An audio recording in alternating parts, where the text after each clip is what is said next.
La verdad es que durante mucho tiempo tuve la costumbre de contar lo que iba a hacer, no porque necesitara consejo ni porque buscara aprobación, simplemente porque me hacía ilusión.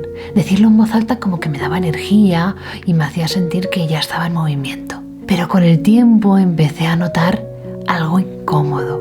Casi siempre que hablaba demasiado de un plan, ese plan como que se iba apagando poco a poco. No desaparecía del todo, pero sí que perdía fuerza.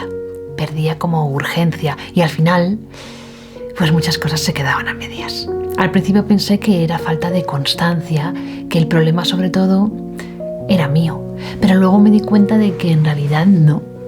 Siempre pasaba lo mismo. Había algo en el hecho de contarlo que me relajaba antes de tiempo, como si al decir voy a hacer esto, una parte de mí sintiera como que ya había cumplido. Y claro, ahí entendí algo importante, que no todo lo que estás construyendo necesita ser compartido mientras se está construyendo.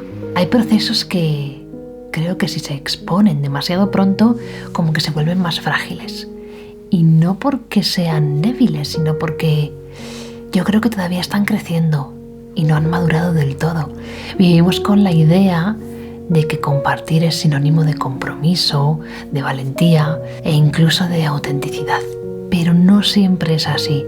A veces contar lo que vas a hacer, yo creo que no te impulsa, es más bien que te relaja. De hecho, el psicólogo Peter Gollwitz, o algo así se llama, estudió esto durante años y lo explicó con bastante claridad.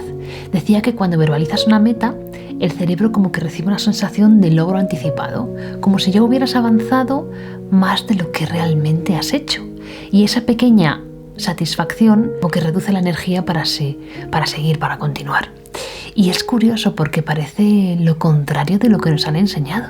En el libro de El arte de la prudencia de Baltasar Gracián habla de la discreción no como ocultarse, sino como una especie de inteligencia vital. Para él, la cosa es que saber callar a tiempo era una forma de proteger lo valioso. Decía algo así como que lo que se muestra demasiado pronto se expone a ser malinterpretado, incluso deformado o directamente destruido. Y creo que hoy eso es más cierto que nunca.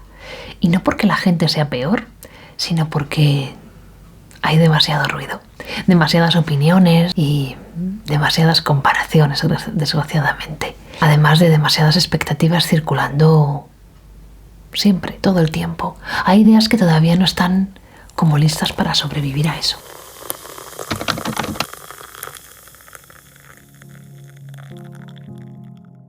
La cosa es que en el momento en el que cuentas lo que vas a hacer, como que tu plan deja de ser solo tuyo y entra en juego la mirada del otro.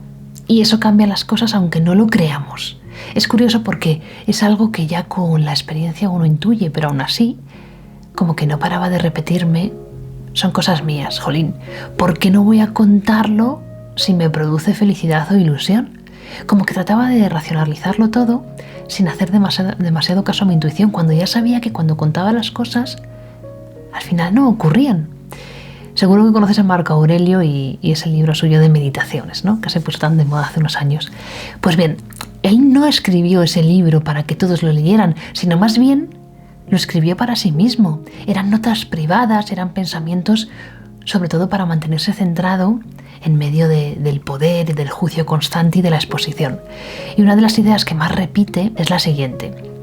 Algo así como que en cuanto empiezas a actuar pensando en cómo te ven, pierdes el control interior. Ya no decides desde la calma, sino que decides desde la reacción. Y claro, cuando compartes un plan, aparecen comentarios. Es lógico, ¿no? Algunos te animan, otros dudan, otros proyectan. Incluso hay gente que pone energía en ellos, queriendo o sin querer. Y muchas veces la negatividad no viene del deseo de hacerte daño, sino del miedo del otro. Gente que no se atrevió, que no pudo, o que no tuvo energía o contexto. Y sin mala intención, pues te pasan como ese límite, esa energía. El problema es que si tú todavía estás construyendo tu convicción, esas voces como que entran demasiado pronto. Y claro, empiezas a justificarte antes incluso de empezar. Me ha pasado a preguntarte si de verdad deberías hacerlo. Y no porque no seas capaz, y aquí viene lo importante, sino porque estás cargando con demasiadas opiniones ajenas para una idea que todavía está en pañales. Creo que no todo el mundo tiene que entender lo que estás intentando hacer. Y no entender no es un fallo moral, o que esas personas no te convengan, o que sean peor que tú. No va de eso. Es simplemente que, pues que ahora mismo no están en el mismo punto vital que tú, o tú que ellos. Y eso no quiere decir que sean ni mejores ni peores. Esto no va de eso.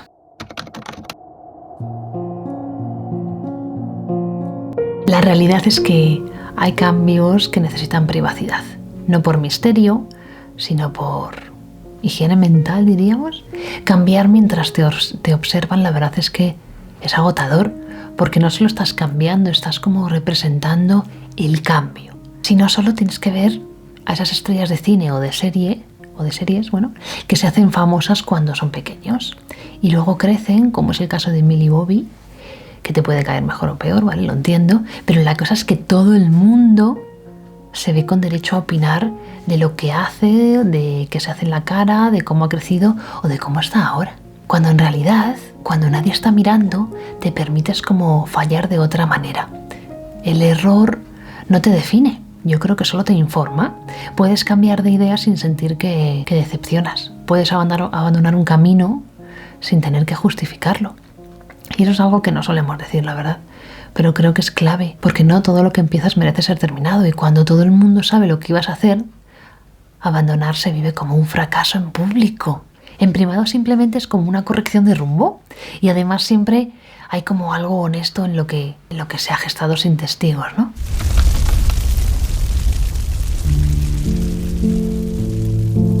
La cosa está clara, que vivimos en una cultura de sobreexposición. Contamos antes de entender, compartimos antes de integrar, anunciamos antes de vivir. Ya sabes que me gusta mucho el filósofo Byung-Chul Han, que habla mucho de esto, de cómo la transparencia absoluta no nos hace más libres, sino que nos cansa más. Estamos más vigilados y más pendientes de rendir, y quizá por eso cada vez más personas sienten como el deseo de retirarse un poco, ¿no? De proteger partes de su vida para que no haya una opinión constante. Creo que ser discreto no es cerrarte al mundo. No va de eso en realidad. Es como elegir el ritmo, elegir qué partes de tu vida están aún en proceso y no necesitan ser observadas ni contadas, porque hay algo profundamente poderoso en aparecer sin avisar, en llegar a otro lugar sin haberlo explicado todo por el camino.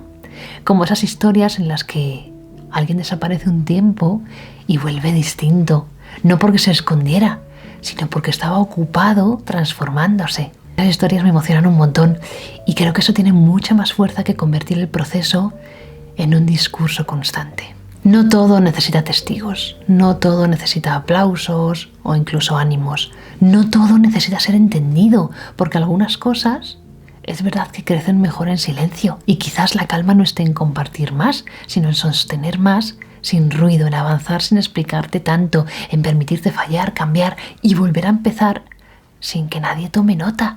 Y un día, sin grandes discursos, simplemente estar donde antes solo lo imaginabas.